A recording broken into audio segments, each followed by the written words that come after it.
Então, pessoal, todos bem? Sejam todos novamente bem-vindos ao canal. Hoje nós vamos discutir um tema, um ponto, uma pergunta que me foi feito muito na última semana. Com as notícias do concurso da PGE Paraíba, muitas pessoas, mas muitas pessoas, nos últimos 10 dias, vieram nas redes sociais me perguntar o seguinte: professor, se eu der tudo o que eu posso dar e começar a estudar para a PGE Paraíba hoje, daqui para o edital e para a prova, que a gente não sabe quando é, mas estima-se que esse edital saia até metade do ano e que a prova seja 40, 50, 60 dias depois, eu tenho chances de passar na PGE-PB? Essa pergunta foi a pergunta número 1 nos últimos 10 dias que me fizeram nas redes sociais, aqui no YouTube, no Instagram, no Twitter, por e-mail, nos grupos de WhatsApp, enfim. Aí, para responder isso, eu preciso te chamar bastante atenção para alguns pontos, alguns detalhes. Isso é fundamental. Eu sou conhecido pelas pessoas que trabalham comigo por ser muito realista, às vezes até mais realista do que os alunos gostariam. Mas eu costumo trabalhar com aquilo que eu tenho em mãos, não com falsas perspectivas ou, nesse caso específico, ludibriando, enganando ou apresentando qualquer situação que não possa ser a mais pura realidade em relação à preparação do próprio aluno no que diz respeito ao enfrentamento de provas. Então, é preciso ter muito cuidado com isso, principalmente porque você trabalha com a realização profissional das pessoas, você trabalha com o sonho das pessoas de ocuparem cargo público, o sonho das pessoas de, nesse caso, conquistarem sua independência financeira e, basicamente, todo um plano de vida. Afinal de contas, quando se estuda para concurso, você entrega uma parcela grande de vida e abdica de muita coisa para poder sentar e estudar. Então, para as pessoas que me perguntaram, e para você que de repente pode estar na dúvida, se começar a estudar agora e der tudo o que puder dar para enfrentar a PGE Paraíba, é possível ou não é possível enfrentar essa prova com o que eu normalmente chamo de dignidade intelectual para poder passar, enfrentar a prova e passar. No final das contas, todo mundo quer passar. Ninguém quer enfrentar a prova simplesmente por enfrentar. Eu vou tentar te explicar isso de uma forma muito simples, para que você entenda o que eu imagino, o que eu penso. Pode ser que você não concorde comigo, tudo bem. Se você concorda ou discorda, deixa aqui nos comentários para a gente discutir. Veja, eu fiz uma pirâmide para você entender mais ou menos o que eu penso. O que eu penso é o seguinte: imagine um concurso, por exemplo, que tem 3.000 inscritos no concurso. Mas esse concurso tem 9 vagas disponíveis no edital. Por exemplo, se você pegar a PGM Caruaru, imagine, por exemplo, um edital de PGM com 9 vagas. Imagine um edital de PGE com 9 vagas. Se nós estivéssemos analisando a Advocacia Geral da União, seria um pouco diferente, porque a AGU sempre tem um pouco mais de vagas. Mas PGE e PGM, não é muito difícil você encontrar um concurso de PGE ou PGM com poucas vagas. 9 vagas, vamos lá. Vamos dizer que tenha 3.000 inscritos para um concurso com 9 vagas. E aí, nesse caso específico, você tem o topo da pirâmide, que são as pessoas que passam dentro das vagas.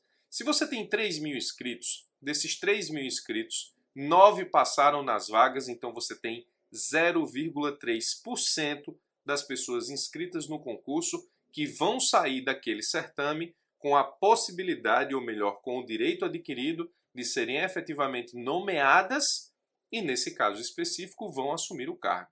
Ah, mas desses 9 pode ser que 2 não queiram, 5 não queiram, você chame até a lista de aprovados 20. Tudo bem, são circunstâncias do próprio concurso. Pode acontecer também que, nesse caso, só chame os 9 assumam, queiram continuar no cargo e de lá não saiam.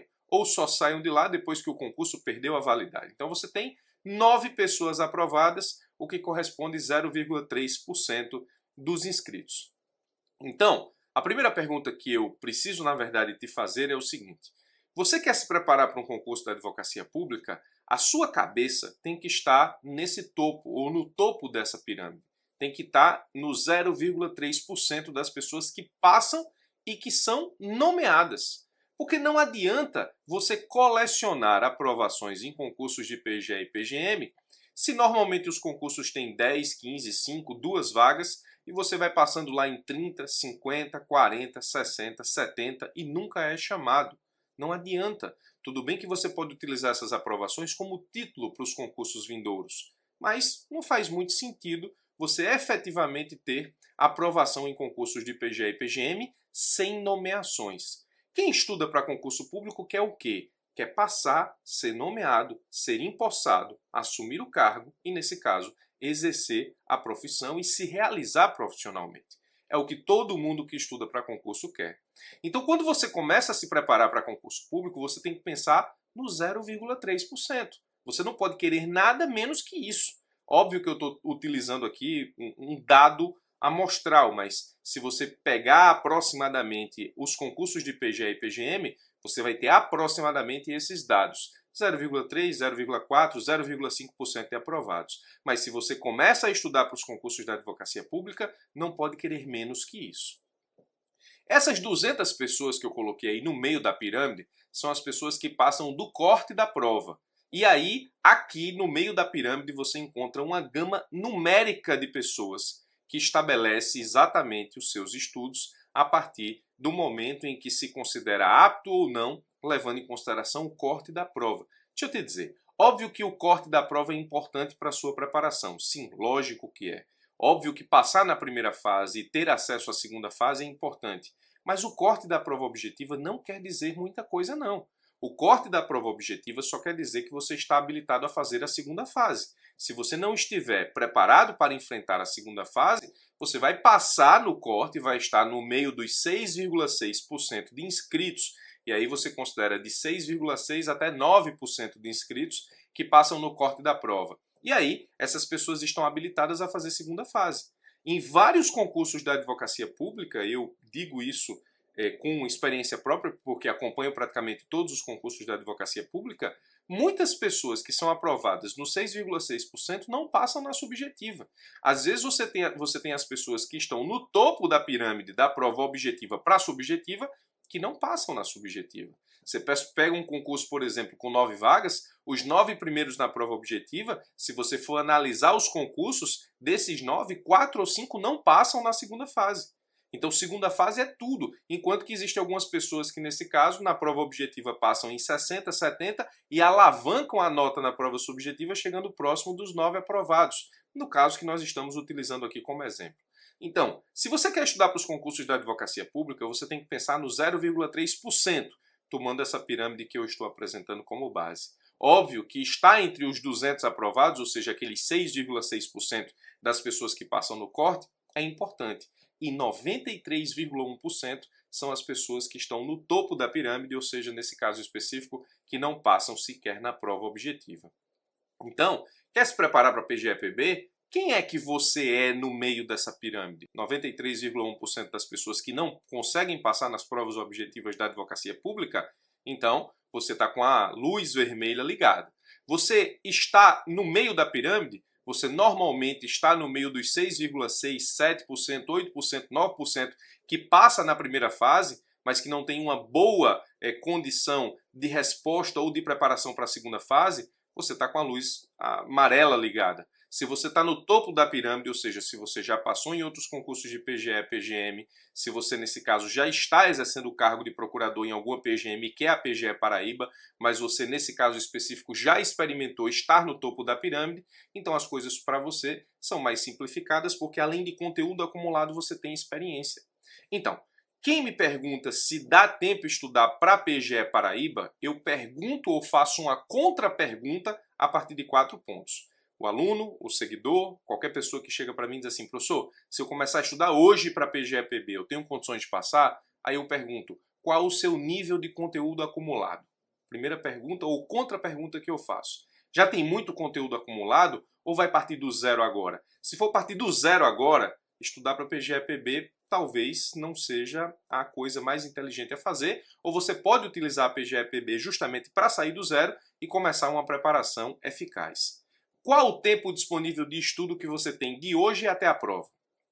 Isso é fundamental. Tem gente que, embora tenha conteúdo acumulado ou não tem conteúdo acumulado, tem 1 hora, 2 horas de estudo por dia, de agora até a prova. Não vai dar tempo de estudar o edital, não vai dar tempo de estudar sequer os principais pontos, não vai dar tempo de se preparar para chegar numa prova da PGE-PB e estar ali no meio dos 0,3%, 0,4%, 0,5% que efetivamente passam na prova e assumem o cargo público. Terceira contra-pergunta, qual o seu nível de comprometimento com essa prova? Você quer fazer a prova ou quer começar a se preparar porque está vendo a movimentação do edital e isso agita todo mundo, inclusive as pessoas que querem fazer a prova, ou nesse caso o seu nível de comprometimento é tamanho a ponto de você conseguir arrumar mais tempo para estudar para o concurso e, nesse caso específico, para se entregar de corpo e alma a um projeto de agora até a data da prova. E, nesse caso, qual o seu planejamento para estudo e treinamento? Você tem um planejamento para isso? Ou você vai estudar as disciplinas, só as disciplinas que você mais gosta, ou você vai, nesse caso específico, estudar só os tópicos que você mais gosta? Qual o seu planejamento para estudo e treinamento, especialmente daquilo que você não é tão bom em termos de conteúdo programático? Então eu faço essas 4 contra-perguntas. Conteúdo acumulado, se existe, se não existe, o quanto existe, qual o tempo disponível de estudo até a prova, ou seja, como ou quanto você pode se doar até a prova, qual o nível de comprometimento para que esse tempo de doação seja o máximo possível de agora até a prova e qual o seu planejamento para estudo e treinamento. Se você tiver essas 4 áreas muito bem definidas na sua preparação, sim, você consegue enfrentar o concurso da PGE Paraíba com dignidade se você começar uma preparação desde já com esses 4 pontos principais, sonhando efetivamente com os 0,3%. Se você está no meio de 93,1%, a coisa fica um pouco mais difícil. Se você já tem experiência de estar nos 6,6%, a coisa fica um pouco mais fácil.